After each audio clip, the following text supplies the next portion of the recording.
Drama नहीं हुआ। जैसा कि बताया हम लोगों ने कि 16 से ज़्यादा जन स्वराज के नेताओं को पुलिस ने कल पूरे शाम देर रात तक परेशान किया, उनको अरेस्ट सो कॉल्ड अरेस्ट किया है, लेकिन बेसिकली पेपर पे अरेस्ट नहीं किया, उनको डिटेन कर लिया है और फिर उनको अलग अलग थानों में रखा गया। थानों से हटाकर उनको कहाँ ले जाया गया ये किसी को पता नहीं था। रात में 2 घंटे के मशक्क़त के बाद ये पता चला कि उन सबको यहाँ से दानापुर शिफ्ट किया गया है। और जब इनकी हालत देखिए कि जैसे ही उन्होंने ये बताया कि दानापुर शिफ्ट किया है और मीडिया के साथी थे वहाँ, तो आधे घंटे के बाद पता चला कि वहाँ से उनको हटाकर शाहपुर थाना में रखा गया। तो हम लोग का इतना ही कहना है कि अगर उन्होंने कुछ गलती करी है, अगर कोई गैर कानूनी काम किया है तो उन पर आप केस कीजिए, लेकिन अगर वो नहीं उन्होंने किया है तो सिर्फ और सिर्फ सत्तारूढ़ दल बीजेपी की मदद करने के लिए, सरकार की मदद करने के लिए पुलिस राजनीतिक दल बनकर जन स्वराज के कार्यकर्ताओं को पकड़कर उनको सिर्फ इसलिए पकड़ रही है कि वो चुनाव में कुछ न कर सके।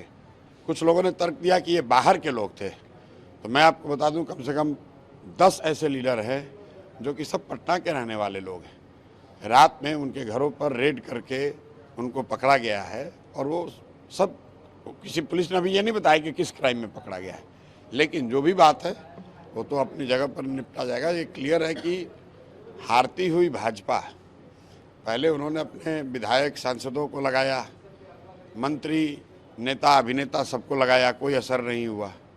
फिर उसके बाद उन्होंने अपने एनडीए के साथियों को लगाया, साथी दलों को, उसका भी असर नहीं हुआ। फिर इन लोगों ने नीतीश कुमार, बीमार नीतीश कुमार का एक फेक वीडियो भी जारी करके देख लिया, उसका भी असर नहीं हुआ। 2 दिन धुआंधार पैसा, घर घर पैसा बटा है। बिहार के लोगों के बच्चों के भविष्य की कीमत इन्होंने 1000 रुपये 1500 रुपये प्रति वोट लगाया है। जब कुछ भी काम नहीं आया, लोग पैसा लेने के बाद भी नहीं जब डिगे, तो कल इन्होंने पुलिस का इस्तेमाल किया है।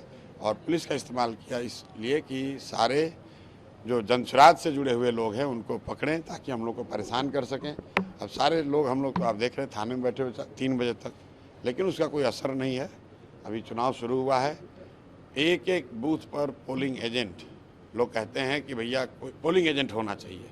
हर बूथ पर जो पोलिंग एजेंट है, 5 बजे लोगों ने रिपोर्ट किया है, 5:30 बजे रिपोर्ट किया है और मुझे खुशी है कि अच्छा पोल शांति से शुरू हुआ है और परिणाम अच्छा होगा। बीजेपी ने जो है वो एक कंप्लेन किया है इलेक्शन कमीशन में, कहा है कि वोटर आईडी अच्छे से चेक करना चाहिए क्योंकि जन स्वराज की तरफ से जो है फेक वोटिंग देने की कोशिश की जाएगी। बीजेपी ने बहुत दिन के बाद एक अच्छा काम किया है कि एक चीज़ उस पत्र में लिखा है कि फेक वोटिंग ना हो, इसके लिए बहुत कड़ाई से एपिक कार्ड को देखा जाए। हम लोग इसका स्वागत करते हैं। राष्ट्रीय अध्यक्ष बीजेपी के लगातार कैंप किए हुए हैं पटना में कई दिनों से, क्या फर्क पड़ना है उससे? भाजपा का कौन नहीं कैंप किया हुआ है? पूरी भाजपा कैंप की हुई है।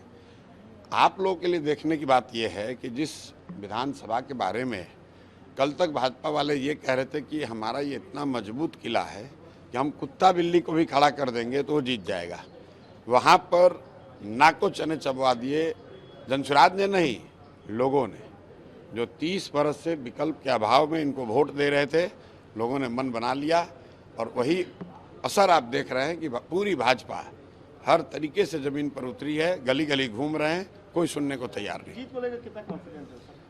200%।